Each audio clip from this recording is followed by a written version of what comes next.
ಎಲ್ಲರಿಗೂ ನಮಸ್ಕಾರ. Simple tips ಇನ್ Kannada YouTube ಚಾನಲ್ಗೆ ಸ್ವಾಗತ. ಇವತ್ತಿನ ವಿಡಿಯೋ ಏನಂದ್ರೆ ಹಲ್ಲು ನೋವಿಗೆ ಕಾರಣಗಳು ಮತ್ತು ಪರಿಹಾರಗಳನ್ನು ನೋಡ್ತಾ ಬರೋಣ. ಮೊದಲು ಹಲ್ಲು ನೋವಿಗೆ ಕಾರಣಗಳೇನು ಅಂತ ತಿಳ್ಕೊಳ್ಳೋಣ. ಮೊದಲನೇದು ಹುಳುಕಲ್ಲು, ಎರಡನೇದು ಒಸಡಿನಿಂದ ರಕ್ತಸ್ರಾವ, ಮೂರನೇದು ಸಂವೇದನಾಶೀಲ ಹಲ್ಲುಗಳು, ನಾಲ್ಕನೇದು ಬಾಯಿ ಹುಣ್ಣು. ಇದಕ್ಕೆಲ್ಲ ಪರಿಹಾರಗಳನ್ನ ಚಿಕ್ಕದಾಗಿ ಟಿಪ್ ಮುಖಾಂತರ ನೋಡ್ತಾ ಬರೋಣ. ಮೊದಲನೇದು, ಸಮ ಪ್ರಮಾಣದಲ್ಲಿ ಕರಿಮೆಣಸಿನ ಪುಡಿ ಹಾಗೂ ಉಪ್ಪನ್ನು ಸ್ವಲ್ಪ ನೀರಿನೊಂದಿಗೆ ಬೆರೆಸಿ ನೋಯುತ್ತಿರುವ ಹಲ್ಲಿನ ಭಾಗಕ್ಕೆ ಹಚ್ಚಿ ಕೆಲವು ನಿಮಿಷಗಳು ಹಾಗೆ ಬಿಡಿ.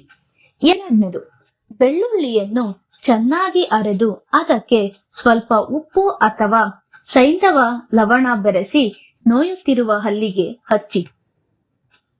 ಮೂರನೇದು, 2 ಲವಂಗಗಳನ್ನು ಅರೆದು ಅದಕ್ಕೆ ಸ್ವಲ್ಪ ಆಲಿವ್ ಎಣ್ಣೆ ಅಥವಾ ಯಾವುದೇ ಅಡಿಗೆಗೆ ಬಳಸುವ ಎಣ್ಣೆಯನ್ನು ಬೆರೆಸಿ ನೋಯುತ್ತಿರುವ ಹಲ್ಲಿಗೆ ಹಚ್ಚಿ.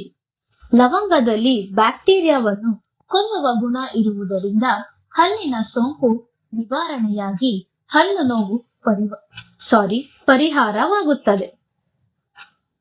ನಾಲ್ಕನೇದು, ಸ್ವಲ್ಪ ಈರುಳ್ಳಿಯನ್ನು ಬಾಯಿಗೆ ಹಾಕಿಕೊಂಡು ಅಗಿಯುವುದರಿಂದಲೂ ಹಲ್ಲು ನೋವು ನಿವಾರಣೆಯಾಗುತ್ತದೆ. ಐದನೇದು, 1 ಚಿಟಿಕೆ ಇಂಗನ್ನು ಸ್ವಲ್ಪ ನಿಂಬೆ ರಸದಲ್ಲಿ ಬೆರೆಸಿ ಸ್ವಲ್ಪ ಬಿಸಿ ಮಾಡಿ ನಂತರ ಈ ಮಿಶ್ರಣವನ್ನು ಹತ್ತಿಯಲ್ಲಿ ಅದ್ದಿ ನೋಯುತ್ತಿರುವ ಹಲ್ಲಿಗೆ ಹಚ್ಚಿಡಿ. ಆರನೇದು, ಅರ್ಧ ಚಮಚ ಉಪ್ಪನ್ನು 1 ಲೋಟ ಬಿಸಿ ನೀರಿಗೆ ಹಾಕಿ ಈ ಮಿಶ್ರಣವನ್ನು ಬಾಯಲ್ಲಿ ಹಾಕಿಕೊಂಡು ಚೆನ್ನಾಗಿ ಮುಕ್ಕಳಿಸಿ ಉಗಿಯಿರಿ. ಇದರಿಂದ ಹಲ್ಲಿನ ಒಸಡಿನ ಸೋಂಕು ಹಾಗೂ ಊತ ಕಡಿಮೆಯಾಗಿ ಹಲ್ಲು ನೋವು ನಿವಾರಣೆಯಾಗುತ್ತದೆ. ಏಳನೇದು, ಹಲ್ಲುಗಳು ಹುಳುಕಾಗುವುದನ್ನು ತಡೆಗಟ್ಟಲು ಕನಿಷ್ಠ ಪಕ್ಷ 6 ತಿಂಗಳಿಗೊಮ್ಮೆಯಾದರೂ ಟೂತ್ ಬ್ರಷ್ ಬದಲಾಯಿಸುವುದು ಅತ್ಯಗತ್ಯ.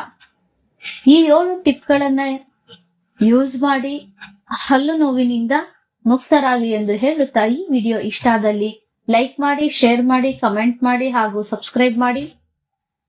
ಮರಿದಲ್ಲೇ ಬೆಲ್ ಬಟನ್ ಟ್ಯಾಪ್ ಮಾಡಿ ಅಂತ ಹೇಳ್ತಿದ್ದೀನಿ. Thank you.